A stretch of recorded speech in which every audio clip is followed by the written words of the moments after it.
All right, it's the 10th of August. Plenty of news. Let's get into it. The Rabobank Chief Executive Officer proposes turning carbon usage into a tokenized commodity. I said this months ago. They're going to have carbon credit cards, etc., etc. And if you want to fly or anything, you're going to have to buy carbon credits, etc. as well. So,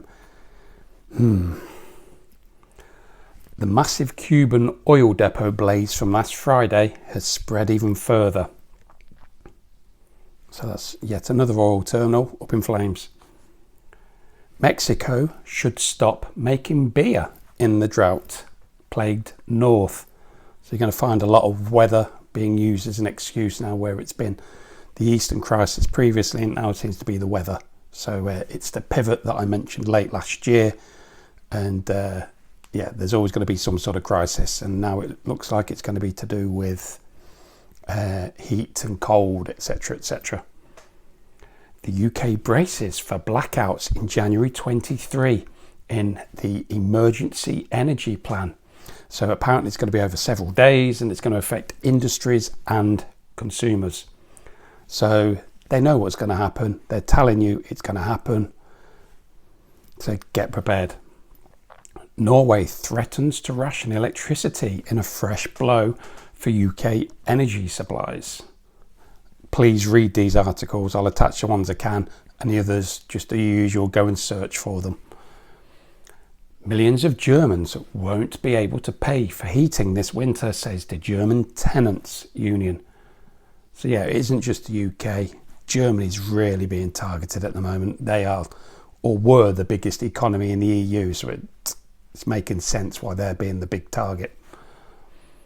Italy looks at landfill waste gas to replace the Ruskiland gas. Here we go. Here's a bit of an odd excuse for inflation. The Great Resignation in the UK among the over 50s is driving up inflation, says the superstore giant John Lewis. I still think it's money printing and policies that are doing that, but you know, who am I to say that?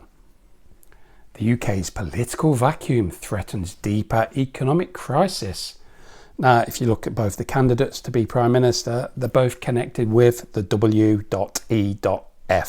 and we all know what that is. UK households are starting to count pennies as the living costs soar. So there's that word again.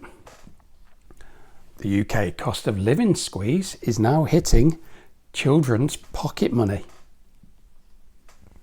The price of olive oil is set to increase in the UK by 25% due to the Spanish heatwave.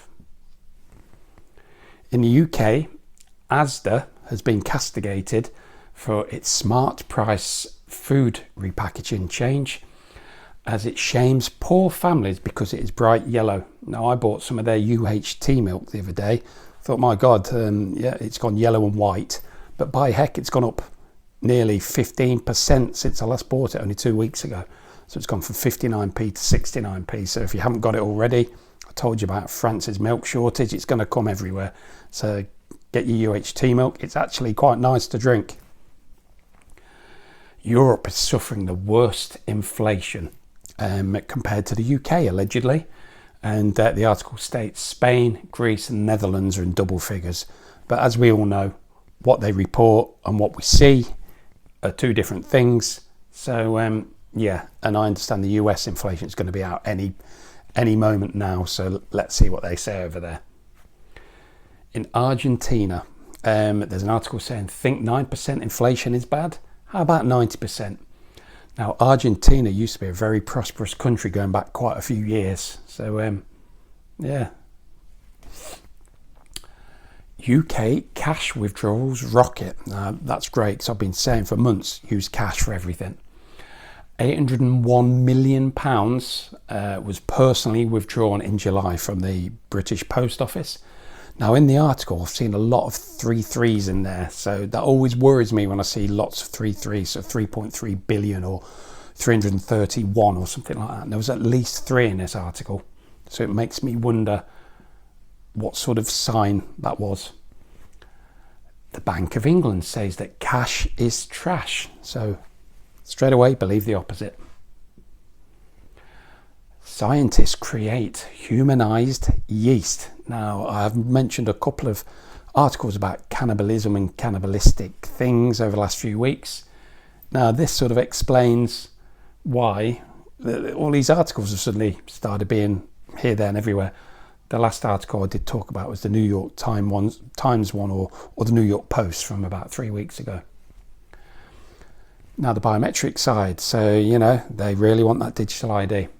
French Parliament approves 20 million euros for a biometric health card project. Fingo, F-I-N-G-O, finger vein mapping technology to better connect people, places and businesses. Another one, TrueFace, so T-R-U-E-F-A-C-E, facial recognition to validate all of us. And finally, the militarisation that drives biometrics adoption by the UK Police and Border Control. So again, all these articles will be linked. Obviously the ones that I can, and others, again, I'll keep saying, don't Google it. Go to Brave, go to pre-search. I use pre-search and I find that pretty good. So yeah, as you can see, it just keeps moving and moving. If you're not prepared yet, I would suggest to pull your finger out and more nicely and diplomatically start getting prepared ASAP.